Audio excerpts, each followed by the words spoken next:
Wakulona ngoze modu kwetantere de mujanja wengi akanunye. Abagata abali eyo.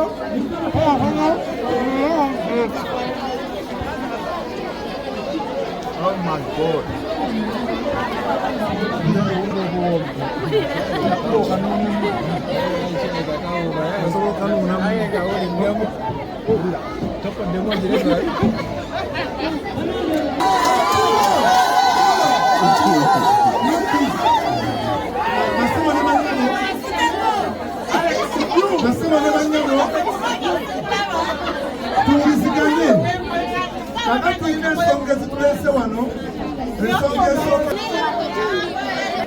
Wabula unyongerereko wano kale ababadde basombe mu Bashiri aliwa ebituwadde okay kati ngenda kusaba President Sebo sade obutabo bulala teeka wali yongera wali omutego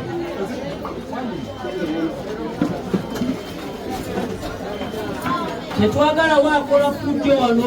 Madam Sadat was Australian President of the Republic of Uganda. Is called omugenzi bogere Peter Soli. Kale akati bana mawulire banange mwenambe basamwe bali kutubuukirira abali ku live namo musobola ziteekako twagala amawulire gano gabune n'abalala batuleetere ku bintu si weewaawo kati naawe alina ebintu tukusaba tuleetere ku bintu byonna byolina tubikola kitubyaniriza kansubire nti ffenna twewandiisa ku mpapula ne bw'obanga tolina kupo naye ng'oli muwandiike atali muwandiike nsaba weefuule ng'akwata essimu bw'oti nkola otherwise ebisigadde wona asigalawo tugumidde kuba ogenda tunyigira ogenda kola ki ogenda kunyiiga saba omukolo gwali batunyigira naye weeyongera gejja mweyagalidde wano kale kanebaze management Madamu Joy erinnya libitusemererwa obudde bugenze Tata Stella ne tiimu ndoza Tata Stella oliwa Tata Stella soko ojjeko wano Tata Stella soko ojjeko wano kale kakati tugenda na kutandika na kitiibwa kya Buganda luyimba lwa ggwanga lwe lusooka munansonyiwa luyimba lwa ggwanga lwe lusooka then netuzaako ekitiibwa kyaki then tufune omusabi omulungi ajatuwa eki then tuleete chairman w'ekyalo kino atwanirize agulewo omukolo gutandika okukola ki okwajja ndowooza omukolo oguna chairman wamala soka empiteko president ajayogereko eri abantu be katono ajayiteka ayogereko eri abantu be katono kale tumaze okukakana nsonga bwe tutandikaganye tukole ki kano kaddamu oba owandiika ewa Tata Stella gwe oli ku muzuuli oba owandiika nga mugaya kamakogera nze nakuwandiika oli ku muzuuli oba tolina kati akupoli waki then atalimu ebyo obaze kutulaba kwetwaniriza Uganda twaniriza naye ogenda kutubuulira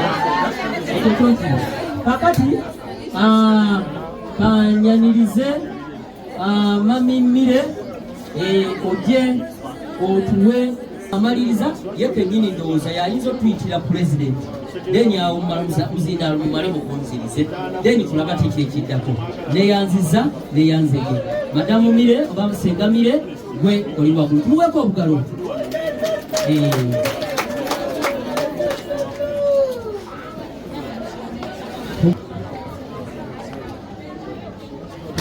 aneetumirire oluyimba lw'eggwanga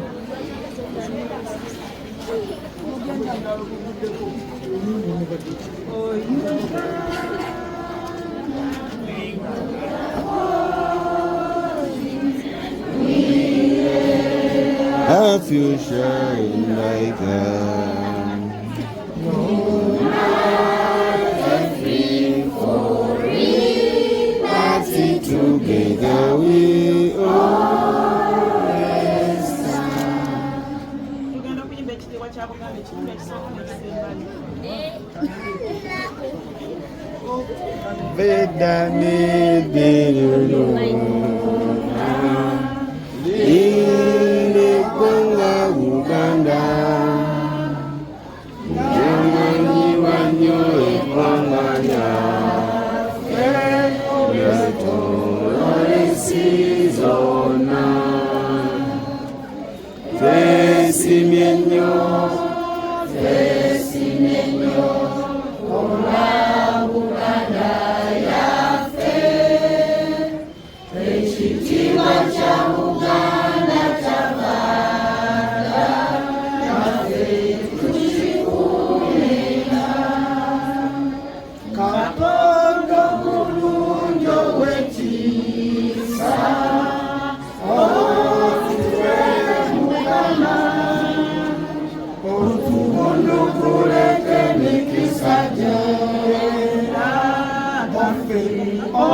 ennyo olwa Buganda yaffe.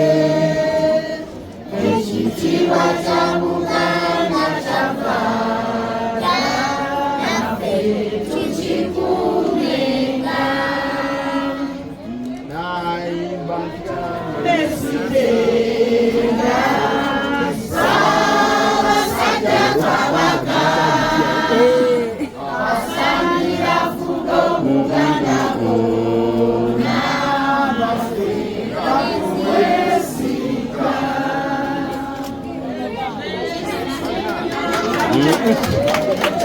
Obadde okubayimba ku lunyimba lwa Buganda tayagala kulekera naye bannange okusaba okuyita chairperson. Katonda waffe omulungi, tukwebaza tusisinkanya wano nga tuli balamu. Tukwebaza ekirabo ekirungi kyotuwa ekyomuka gwe tussa nga tetumanyi nekikufa. Tukwebaza olwekyo kubanga tuli balamu, senga tetubadde balamu, senga wano tetuliwo. Tukwebaza olwa mwana waffe Pito tukuŋŋaanya mu kifo kino, pulezidenti ayeesimbyewo. Tusaba omuwa omukisa, tusaba omufukirira omukisa, omuwa amagezi agasinga obulungi bwatusakirenga, kuba bino si bye bisoose, omwana afaayo ku kitundu kye. Twebaza olw'abantu bonna abali wano, twebaza olw'abakulembeze baffe bano aba gavumenti eyawakati, aba LCs okubeera nti bali masekati gaffe. Tukwebaza olwekyo. Twebaza olw'abagenyi baffe abazze ate ne bajja nga batwekitudde. Ati Omuganda agamba nti ow'ekibuga asanyukira yeetisse. Bannange twebaza, twebaliza ddala. Katonda waffe omulungi, tukusaba ke masekati gaffe wano we tukuŋŋaanye, kubanga bw'obeera tewaba kirema. Tukusaba Mukama otuwa amagezi n'okutegeera byonna, tubisabe nga tuyita mu linnya erisinga obulungi erya Yesu Kristo Mukama waffe. Bannange bagambye okuyita chairperson najjo twandudde bwetukola omulimu ogwaffe tuli ba KGDL. KGDL kitegeeza Katanga Ghetto Development League. Ekyo kibiina kya bwannakyewa oba kibiina ekitakola magoba, naye ng'ekibiina kyaffe ekyo kyewaayo okusinziira ku mbeera gye mulaba gye tutambulira. Pulezidenti June ono ye omugenzi boogere Peterson nga yavuddeyo okulaba ng'abantu b'owansi luno si bakufa, omwavu si wakola ki? Omwavu si wakufa, wabula omwavu wakuva mu bwavu akuva omuki omugagga. Era ebizibu byaffe byonna bagamba luno ndowooza tugenda bikwasa omugenzi ki? Boogere Peterson. Bannayesaba essaawa webanga etuuse yalabirenga ddala akabonero kikere. Agambye mbu ku ssaawa eri buli muntu kuŋŋaanya ekikero gye nakyo, bonna wookiraba kikole ki? Kireete. So abange nsabaddeyo otuule, oyo yatusakidde era ng'akyagenda mu maaso n'okukola ki? N'okutusakira. Bingi nnyo bikyajja, wabula bwe tweyisa obubi bingi nnyo tugenda bifiirwa. Ab'ebiti ebyenjawulo, ba tiktoka, bannamawulire, ba buloga, mwena tusanyusa okubalaba. Mwebale kujjumbira omukulembeze yasaseze eno yinzijamu lutalo ow'amaanyi yenna ajjanzijeko t-shirt enandazi nja kujjayo n'ag'omuntu. Akabonero kiki? Sebo pulezidenti tusanyusa okukulaba. Ntandise kati nange abali mukyalo bagamba mutabani wa gundi atanyuma ogenda kumpa minisitule ki? Njagala ya revenue sebo yita oweresibwamu ajja abatuuze baffe balungi tusanyusa okubalaba. Pulezidenti waffe abagamba tubagenda kukwagala Peterson okuba pulezidenti bange mukono waggulu.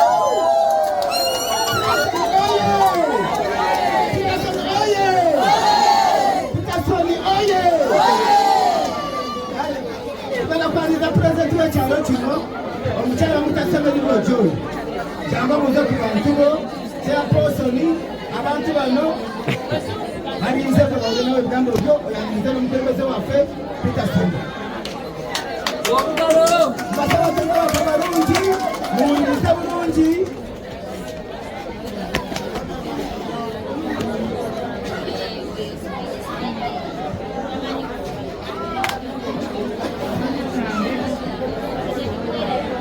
kibeera bwe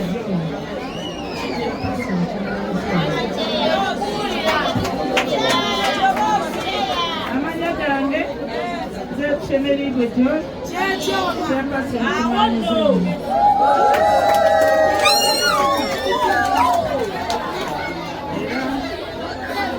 abantu okujja okugindira okujja sooka okwaniriza abakulembeze bange ab'omusengano omwami Zonde y'omusajja mukulu w'ekikyalo ky'abakadde Sabine Fred Kensi w'ekyalo Mr. Dennis ow'oluyonjo omwana wa Kabaka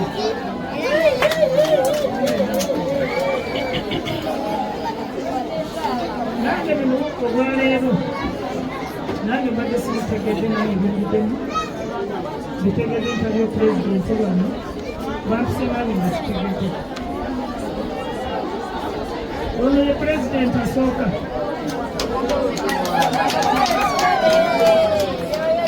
tinanga mwami sebandekawo omulukano ali kumubuka n'ofunye obadde emabega w'ennamawulire ono yegonde yewabayema ku mulukano bantwaniriza nnyo sisimana ekitongole kino ekyaze wano okulaba nti kitwaleeteddeyo badde nsaba pulezidenti jangu wano eyaniriza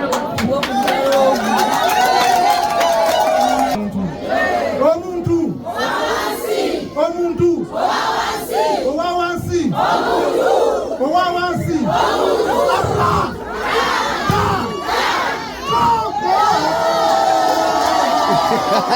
okasirunga banyamo sayise okubalaba.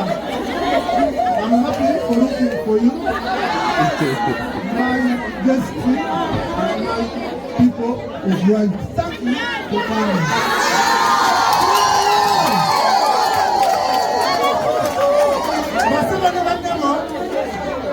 Omuntu wa wansi ye muntu asinga amaanyi mu nsi yonna.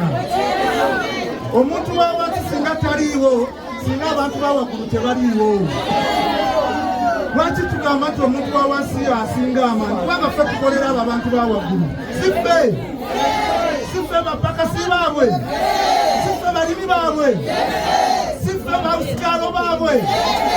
Kati akaseera katuuse naffe abantu ba wansi tandika okukima abakozi nga tubajja ekkololo bajje batukolere.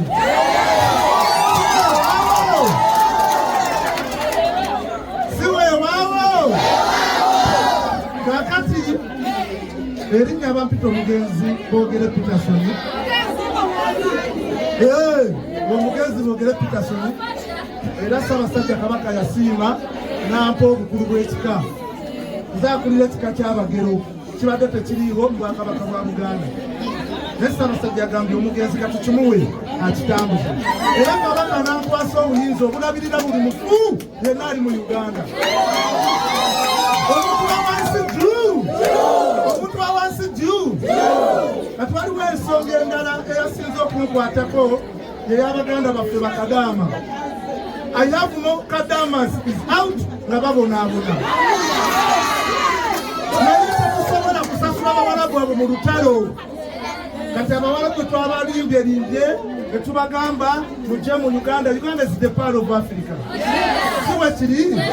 Uganda she is a beautiful country. Si we kiri? Uganda she is a beautiful land. Si we kiri?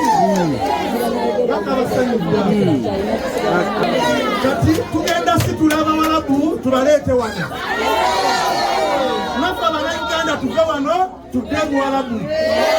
Naffe tutinde Bakadaama nga tutinde Bawalabu tubakozese. Era basobola banyabo mulaba ebipande bye biriko legiti. Mulaba legiti. Twagikwasizza omulimu ogw'okuwandiika abantu betugenda okukozesa ebuwalabu erikuwandika Bawalabu.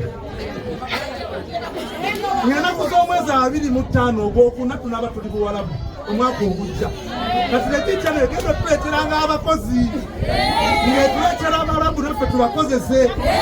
Mukategedde akantu ako kati mulagaanamwe mubakozese mwemale ekkoga. Si bwe bwekiri omuntu wa wansi juu omuntu wamukuteko ati njagala kulaba nti oba omuntu wa wansi akabagula buli omu aweeko muna akafuba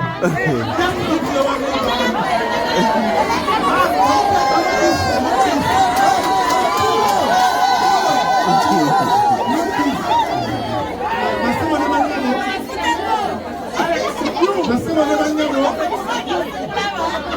tuwulizigane kaka tulina ensonga ezitulese wano ensonga esookera ddala yange yakubeebaza mu nsi muno nga tonakola kintu kyonna sookera ewammwe eka. When you are not going anywhere, first go home. Please put your homes in.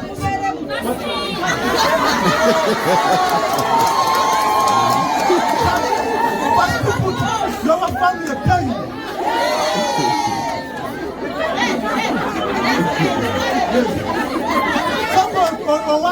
Akaseko kumatama. Put your people akaseko on mouse.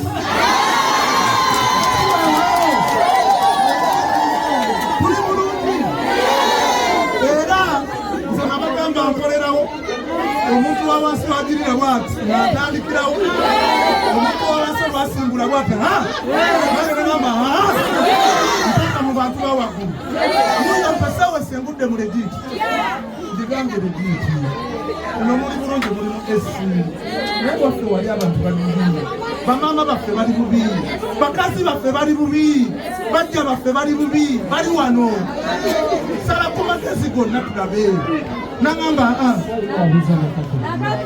tokyampaana bintu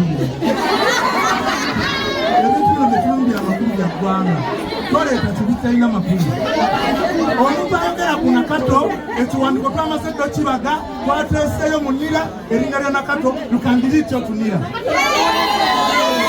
kikola badde kyababuulira twasaka legiiti eno legiiti eno twagirese wano kuba yali agambye kempeeyo sente nze neeyagale nembagamba nze temumpa sente kweyagala nina abantu bange abawansi tukoze tutya funawo kapiki ojje ewandege yako ku Petro City ku Petro City wali omulyango guyingira ku Kasumalo Gate Makerere netubaleetera kukantuka ketulese si kinene nnyo naye siima akaaa nosookedde tumi ntandika butandisa mu starting ate mugenda laba tetuzaako kuba kiralamu nnyo kati kambaweerako okuyiga kamu bayibuli egamba nti ensonga y'okwegatta nkulu bannayuganda bakadde baffe bamaama baffe baganda bange muyige okwegatta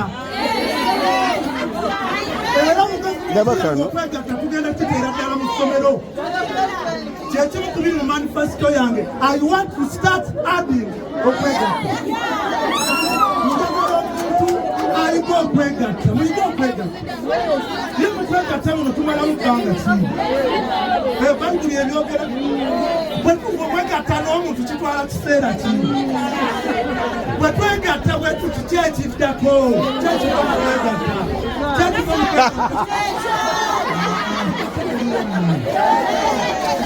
kwegatta amaanyi okwegatta amaanyi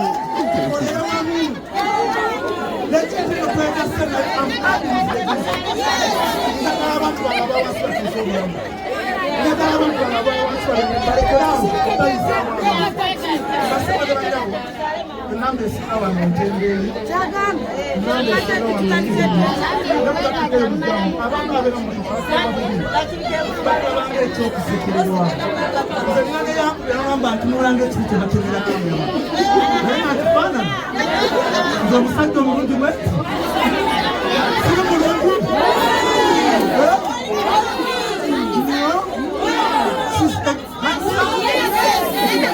kale tusaba katonda atawulidde essaala yaffe nakkiriza omuntu wa wansi okwambukako waggulu era nkuzaamu amaanyi topowa tambula genda mu maaso kola kyokola naye tokola ki kulogwamu amaanyi oba oyabise tokkiriza omuntu ne bwakuvuma sigala ngaolinoje kumulamwa tugenda tuuka awalungi nze mbabuulira naye tukozese nnyo kiri ekyokwegatta bwe tukigatta wamu tugenda kulaakulanya Uganda eno tugitwale mu maaso kamba mpulira omukyalo ono omuddugavu omukyalo ono omuddugavu means tourist and travel kyekyo misi w'ebyobulambuzi yaliko n'awummula n'asigala ng'ali mu bantu be tusanise tulaba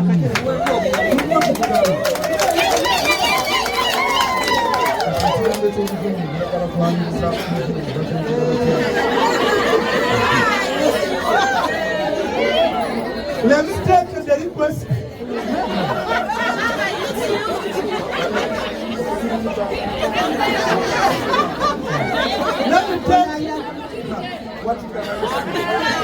Let me take the opportunity. Let me take this opportunity to welcome Madam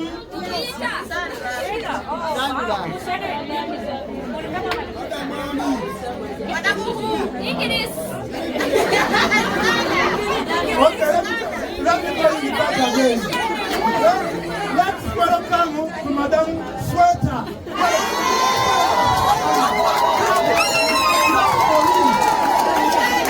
This is not for him.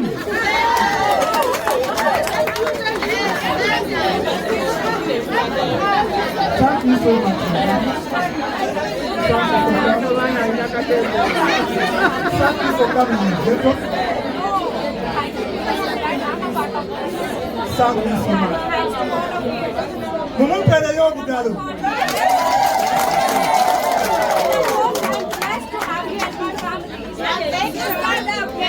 Tugenda muwamuuzingalo ababuuzeeko. Sibeewaawo. Omukyalo ono yowa Legit. Legit eno mugiraba etwala abantu okunoonya essente. Bw'ogenda Bulaaya noonyayo ssente kunawo. Era Legit eno etuwadde omukisa. Bw'ayagala ogenda nga tolinaamu. Ndaba nga mukyala. Bw'oba okyalina amaanyi ng'osobola okukola, please go to work and looking capital and come back. Etuwadde omukisa tugende tunoonye tukomewo. Kasta, I have the English people there.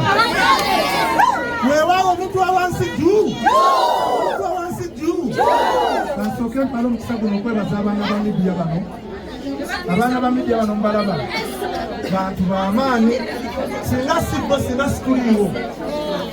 Forever and ever, this person is not around singa situliiwo. Abaana ba midiya. Ero betuli nabo. Islam ava ku leediyo biraadi leediyo ya busiraamu singa tubadde tetwegatta wamu teyalize naye yeewaddeyo najja njagala okwebaza omukyala Jalira alina yeri ekijali yayongerako balwanira naatawo ani bwokyerawo bwokyalya oyo omukyala ava kupitya mu kibbi njagala okwebaza omuvubuka omuto mutabani wange Morris Jordan Skawusi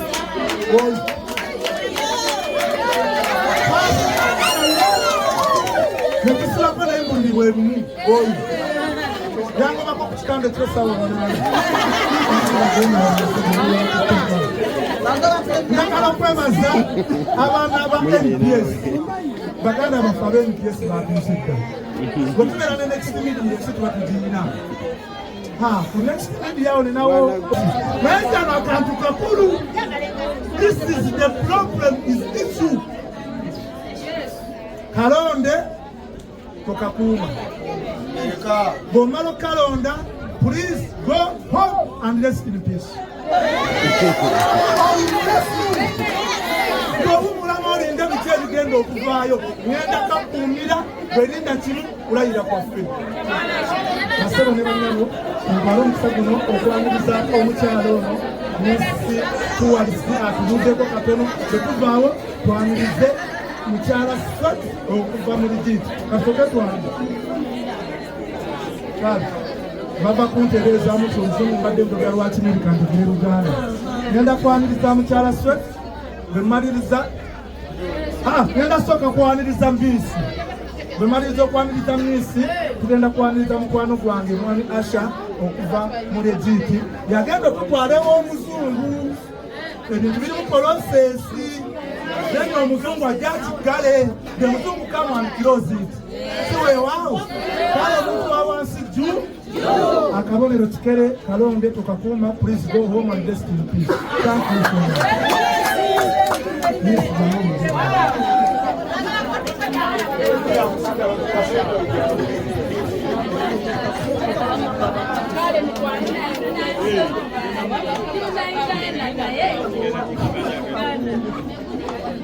Allow me to use this. Okay. I'm so glad to be here.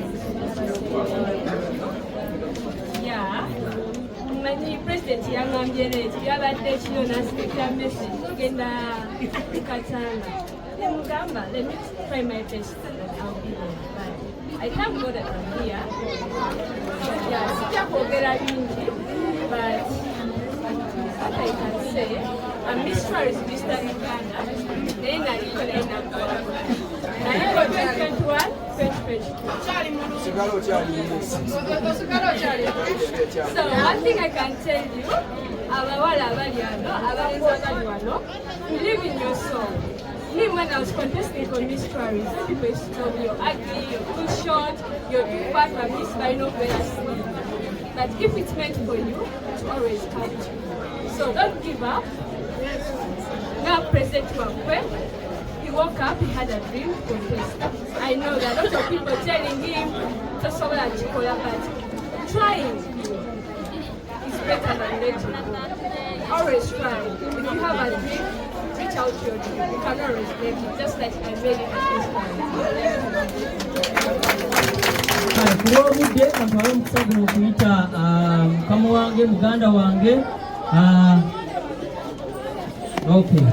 Miss banange naye yatuleeteddeyo yiteteretebbwa. Naye yatuleeteddeyo ekitereke era tugenda kukigira. Agambye nti bamugambye naye agenda kufunirayo time akole organization ne banne bakomewo ate ne full what swing. Mukama wange omwana soda naye atuuse. Bana ebyo twasoma. Kankuddire kamalirize mukama wange sokoyogere ngenda kumuddira. Webale nnyo webalire ddala. Katanga oye! Katanga oye! Katanga oye! President oye! President oye! Legit Jew! Legit Jew! Nsanyusa okubeera wano. Asha Kajojo, CEO Legit Recruitment. Legit Recruitment kitongole ekinoonyeza bannayuganda emirimu ebweru ate nga kiri license. Yatuwa olukisa okubeera nga tukendeeza ku bbula ly'emirimu. Gowe naali eyo nga wano tebitambula bulungi oso tutuukirira ne tukola ki ne tukuyamba. So nja kubeera so fast ekituleese wano engeri nti omukulembeze president yavaayo n'atulaga embeera y'eno. So twekozeemu omulimu ne tugamba katuleete akatonotono tukole ki tudize ku bantu baffe ate tubalage kisoboka mutandikire awo mukozese amaanyi ffenna tusobola okubeera ki tusobera okubeera obulungi. So tetuleese bingi naye tujja kusharinga nammwe akatono ke tuyina. Tubateeredde mu sukaali ne tubateeramu akawunga. Then batugambye mbu waliwo abaana b'amasomero bangi. So tuleese ebitabo ne tuleeta pens. Then n'abawala tusobodde okuleetayo sanitary pads tusobole okubayambako tusobole okugenda ku ssomero.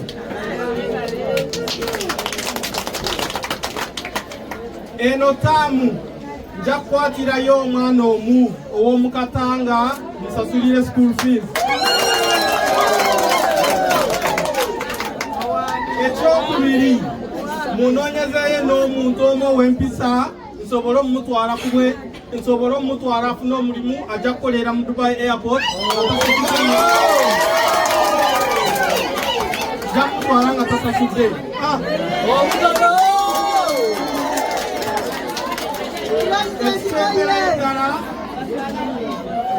Eksemberayo ddala, I want to take this opportunity to appreciate my boss, Madame Sweta, for sparing time and come. This is her initiative, and she's assuring us that it's not going to stop today. Every time she visits Uganda, because she's based in Dubai, every time she comes to Uganda, we shall always have this drive. Okay? So, this is just the start. So I'm going to invite her to say hi, then we shall initiate the giving of the items we brought. Some items we shall give from here, then a few items we would want to come and see how you are. So some items we shall distribute from your homes.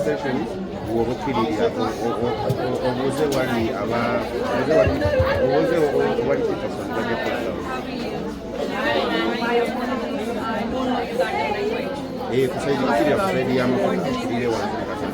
hope everyone is fine. So I'm so glad and happy to be a part of this.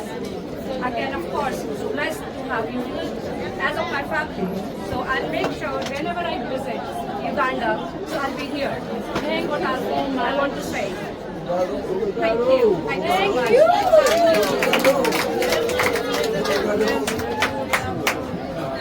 So, basebo ne banyabo enteekateeka ndowooza etandise ayizo jangu tukole enteekateeka eno. Basebo ne banyabo omwana soda ze naye yeeyamye okuwaayo omuntu wano omutwalo gumuyambeko. Omwana soda oba wakazi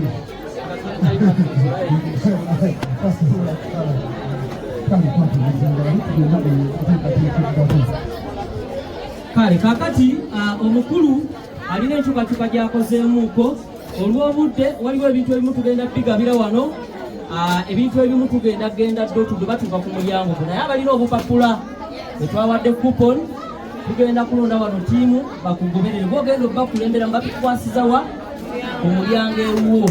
Abasigadde tugenda bigabira wano mate tugenda bigabira kuba baagala kudduka emirimu miki naye bwe boogedde mubuwulidde nti agenda kuweererayo omwana omu batwaleyo n'omuntu omu e Bulaaya akule. Era n'agamba nti Madamu Swita waanaddayo naye tagenda tula lwanajjanga mu Uganda babadde tamanyi nti obwetaavu buno bwe buli naye olunaddayo ate agenda kukunga omulundi omulala tuleete ebintu ebisingako wano buki obungi. Banange nsaba oba tofunye mulundi guno tosiimuuka. Tokola ki? Tosiimuuka. Ate tunoonye ebizigo mbasabye busabi. Omanyize neeyogerawo enagamba ajegero yayasama. Nja kwasama ate nkola eki munnange. Kati bwe tugenda okukola omugenyi omukulu yagenda ndowooza okubeerawo ne pulezidenti abagabireko wano ne bagenda okugabirako abaana abakyala naye era alina kuponi. Owekitiibwa ssebo kuponi weziri omuntu akuwa kuponi bwowaki bwowa akantu atalina kuponi amannya wegali bwekitibwe kiri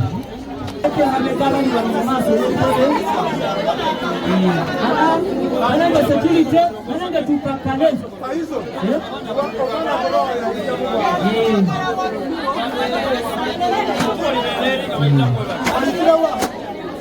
wano twagala wakkubo oba watambula nesiti gwoli mulanyi olinze ekigenda oba wasiti n'ekitalo ng'otambula oba wasiti n'ekitalo ng'otambula otambule mu ddeeri oba wasiti n'ekitalo ng'otambula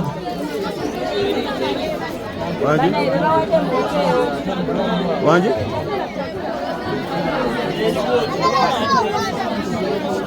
oba wasiti ng'atambula n'ekitabo ati kati obuzibu amakulu g'emisigamanyi naye bw'obuuza bw'oba oli mu Katanga ng'okkirizawo Capital Station n'obuuza mu Katanga gwe n'obuuza ewali abagaba ebitabo bajja kulagawo kyenyinza okukanga nekuba nange nosimanyi oba ndagirira okuga bulagiriza nedda katamanyi kyoba okola ddaayo wali ku Capital Station oba obeerako kuba wano tunatenomnagenzaokusangaawo osigala kati baba ino wamukoze sigala Capital omalira nziokusangaawo site oyiro oba obeera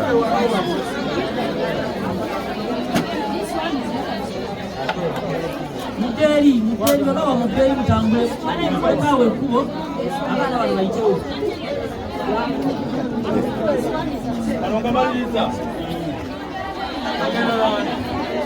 bwe yayitamu bwe baba yayitamu bwe baba yayitamu bwe baba yayitamu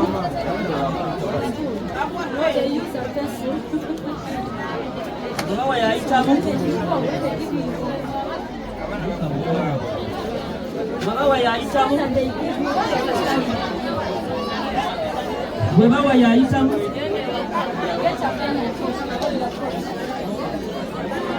bwe yayitamu bwe yayitamu twanguye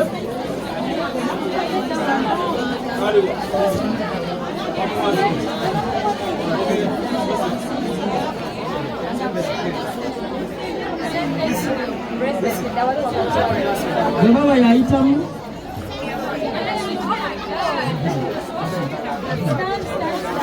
bwe yayitamu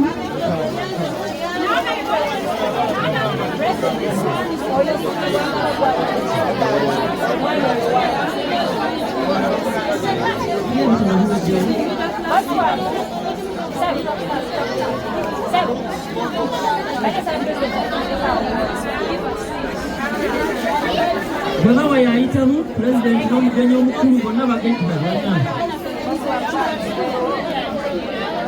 iteeri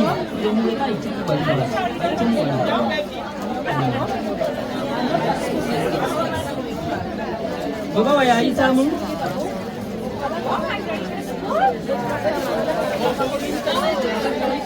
bwe baba yayitamu twanguye tayi abaana bakubira nga tebaggwayo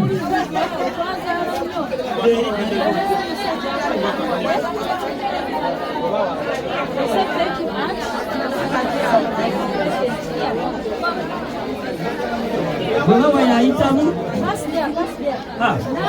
ani alina otulabira awo abaana tebaddamu ate ne badda ku layini olina okulaba awo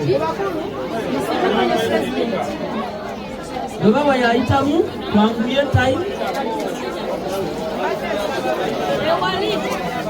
bwe baba yayitamu twanguye bwe baba yayitamu bwe baba yayitamu bwe baba yayitamu bawaddeyo mwanguye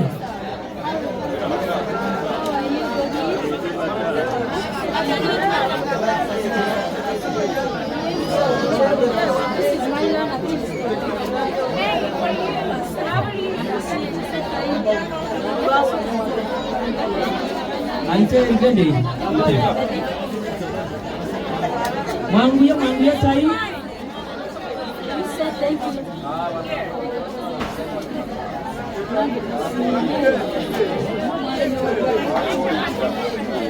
mwanguye muleteyo abalala mwanguye tayi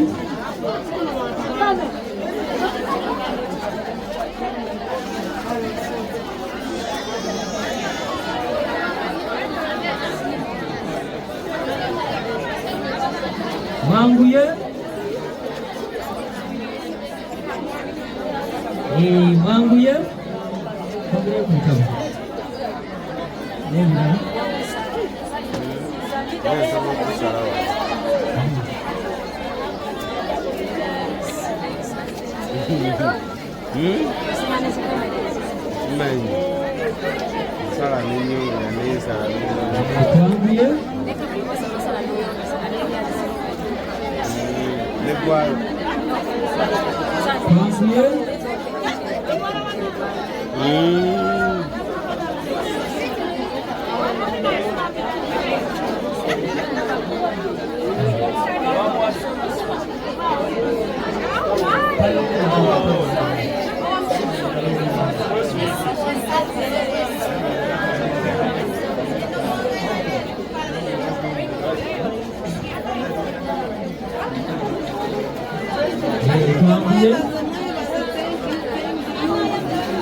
mulaba n'abaana bwe twababaze bwe bafunye nga mugamba nti pulezidenti taliiwo bannange twafuna olwo twamala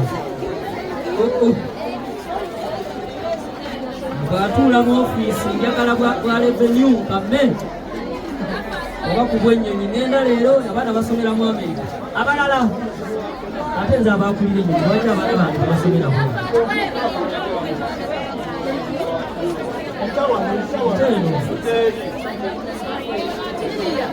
mugambye mulaba abaana naye nayinyiza byekubadde tusembye ku mwana terina wabakeeyongera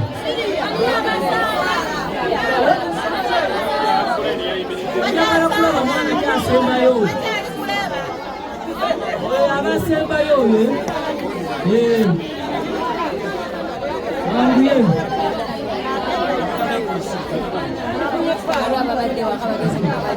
bayinza babayita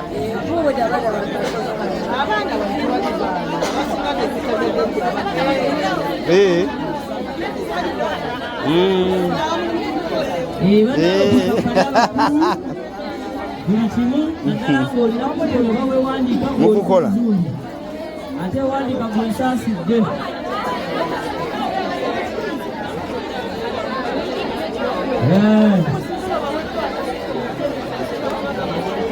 ndowooza abaana bali mu kuggwayo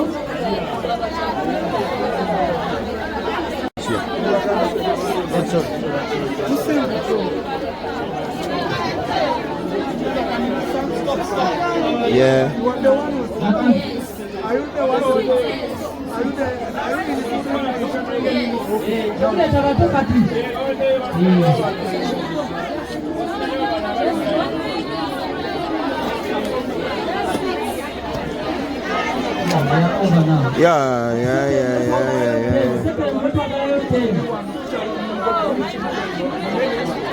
Mama.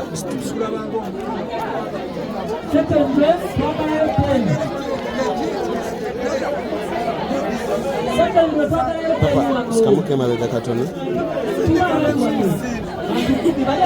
Okay, and you can join president. Yeah.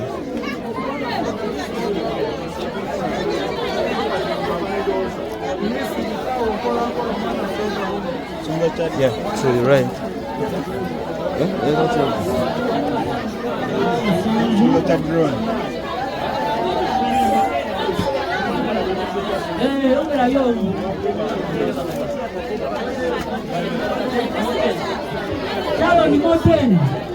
Yeah, where are they?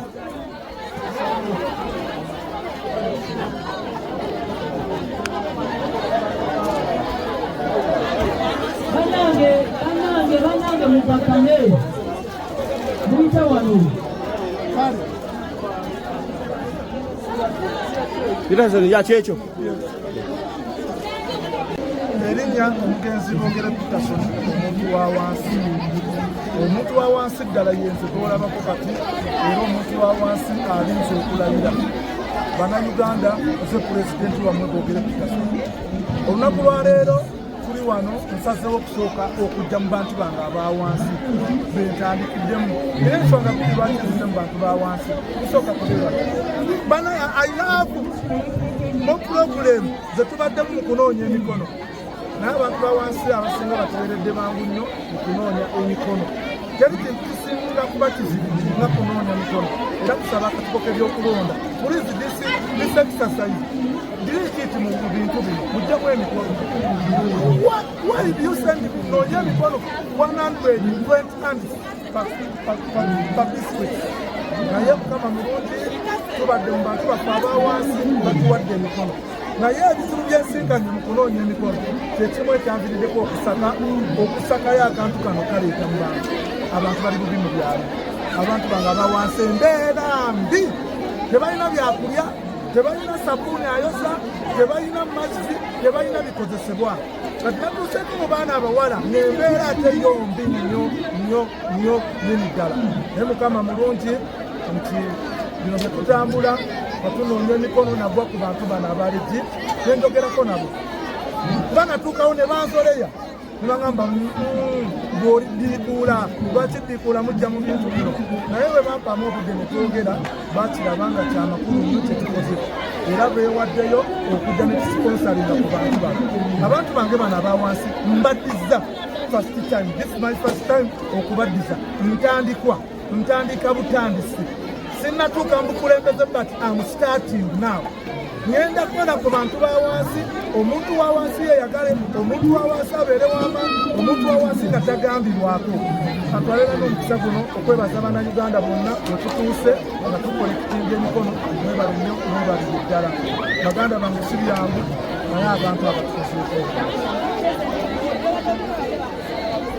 bangi naye kuba nina ne we natuuka ne baŋŋamba lwaki mujja okwonoona akalulu bantu mmwe. Lwaki mukolera mu 7? I'm not working from 7. I'm working my people down. Nkolera omuntu wange owa wansi. Obulumi bwange bwa muntu wa wansi kuba ndi muntu wa wansi. Tonnaba okwambala ettaayi waggulu. Naye nze omuntu ono ali wansi yannuma. Lwaki mumpita diikuula? Why are you calling me diikuula? Togamba diikuula takigenda.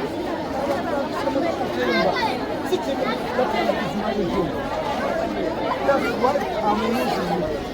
So, Uganda mwebale nnyo mwebalire ddala mbakkiriza nenakusomo kikumi na muganda omulibalemba akabonero kange ekikere onde ekikere timpinga ekikere nekubula kuba nominationi today mbagamba abantu bange mwenna abawansi buliizi olaba ekikere kikwate nga kiramu kitereki lunaku lwa nominationi ze kutwala ebikere I want to go with a big flag, smaller flag, dandala flag. Whatever you have to nominate him. Mulioke mutegere nti omuntu wa wansi alina obulumi. Ndagala omuntu wa wansi akulayo nga mukambwe nnyo n'okusinga kati. Kuba ekitosobola kuba nga teri muntu wa wansi. Basebo ne bannyabo balina omukisa guno kwebaza abaana ba midiya. TV mwebale nnyo mwebalire ddala. Wabona n'abajja ku kamera. Oba ababeera ku kamera mwebale nnyo mwebalire ddala okuwulira ebifa mu muntu wa wansi. Omujjanye n'omuteekingako. Yamawula mu TV nti n'abaana ba TikTok. Naye nze okufaananira okubadde diikuula mulimu gwawe ngukola gwe gubeezezaawo gwe gwawasa abakazi gwe gusasudde fiizi omulimu gwa diikuula. Omukazi mbadde n'omu nakato naye olw'ebikolwa bye olw'omutima omubi effutwa enge obutaagaliza obukyayi omutima guli bagamba ogwekko naye kolakola obusolosolo nkantu alina omukisa guno okulabula mukwano gwange gwe najja mu kyalo ne mulaga ebintu byange deniyo ngenda kukola ekintu ekisookerwako bannayuganda kye banaalabirako. Mukwano gwange yasigula nakato ne yeekobana nakato ne babba ebipapula byange ngenda kusuula eddalu deniyo sigenda kutwala kwepoliisi sigenda kukola kitya ngenda kusuula eddalu tutambuleko obuti. Lwaki ozanyisa pulezidenti omwayi guys nze ntabuse kangende oba netujja netugenda omwana soda tonkakanya omaze tegeeza mukwano gwo no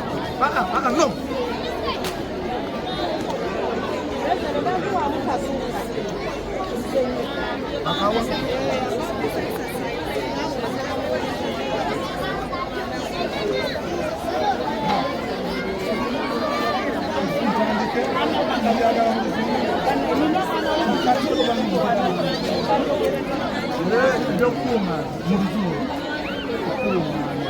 Okay, my name is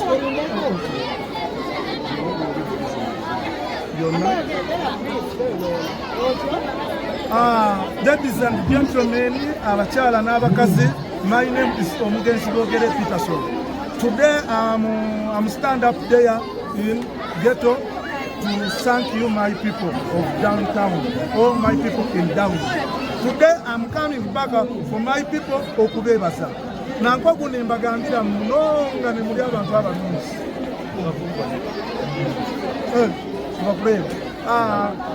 This exercise is hard. This is a serious note. This exercise for collecting signature is very hard.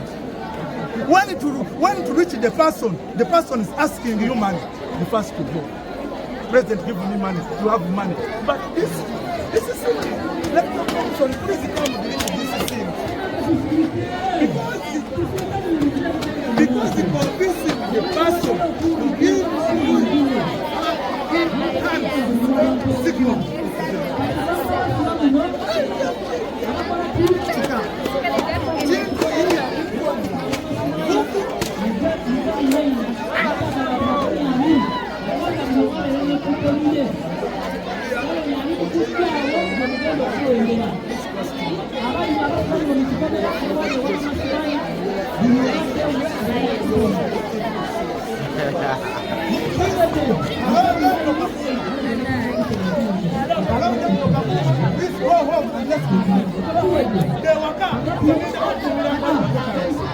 ebisigadde bindekere ate nanze nakanukana ndyogerera ku TV ngenda kwetuga kalasi nfenveewo nfiirire bannayuganda tetujja genda mu kooti tetujja genda waka nfe mbafiirire kasita batubba naye so bituliyina turasobola tubba kalu twakawangudde dda ku percentage ennene era nsaba I want all of the people betuli nabo mu disi kirabanga ku mmere ennungi bwetu. Mr. President, abantu abalawo ati nsaba ojja kweŋŋanga jangu okimanyi emmere gye tukozesa wadde erwala tweyanza Mr. President, olunaku omukulu ono bwe yavaayo n'alaga embeera y'eno kyatukakatako nga bannayuganda kuba community gye tukoleramu tukola ku bantu abava mu community so bwe tugenda okulaba nga waliwo community etali bulungi kiba kitukwatako okujja naffe tugateko ki akantu akatonotono so leero ofiisi tugireese eno tukoledde eno tubaleetedde sukaali tubaleetedde akawunga abaana b'amasomero buli omu yenna ali wano nga bwe mulaba buli omu agenze ne pens books and sanitary mwebalire ddala bannange. Hello, Mama. Hello. How are you? How are you? Yes. Yeah.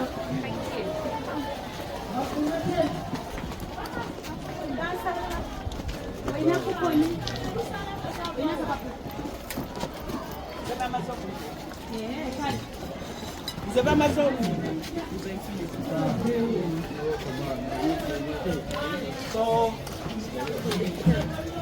baganda baffe abali e Dubai, especially abali mu airline company, ekyala wamukireese wano, ate nga yasazeewo tuze ku bantu. So, tuli mu Katanga, tuli mu kudiza ku bantu, house to house.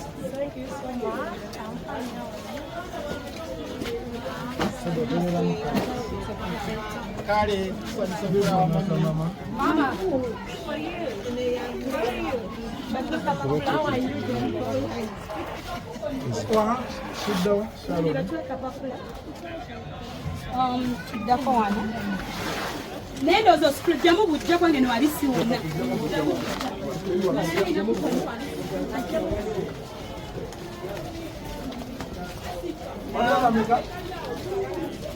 Bali abameka? Bali ababiri alete bubiri. Bubiri waka it's enough.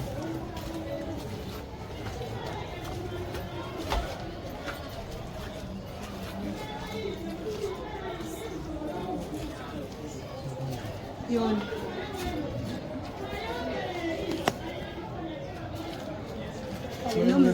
Ya waneno.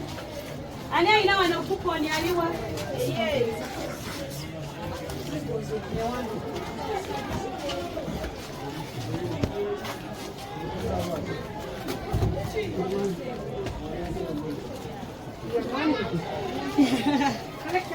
Mami dayo na olipiriri.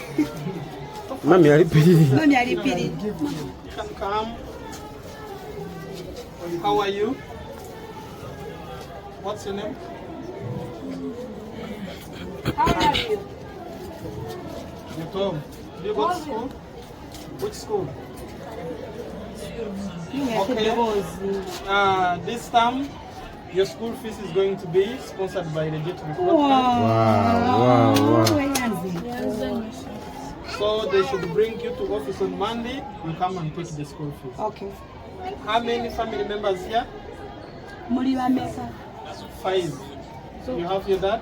You have your mom? Where are they? Bali here. Kale banange. Kale. To the one, no? So you want to get a ndala. Let's go.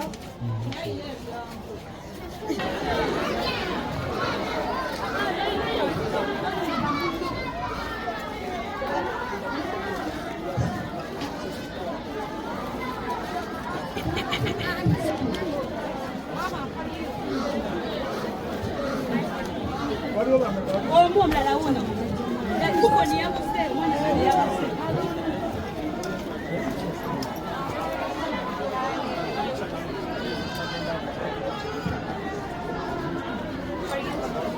banayo ndowooza akakatono tukasiime banakaalalegiti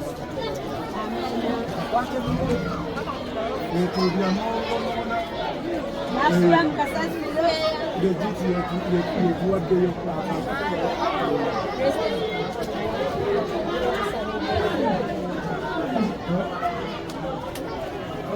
Farm Forest Security Public Service wari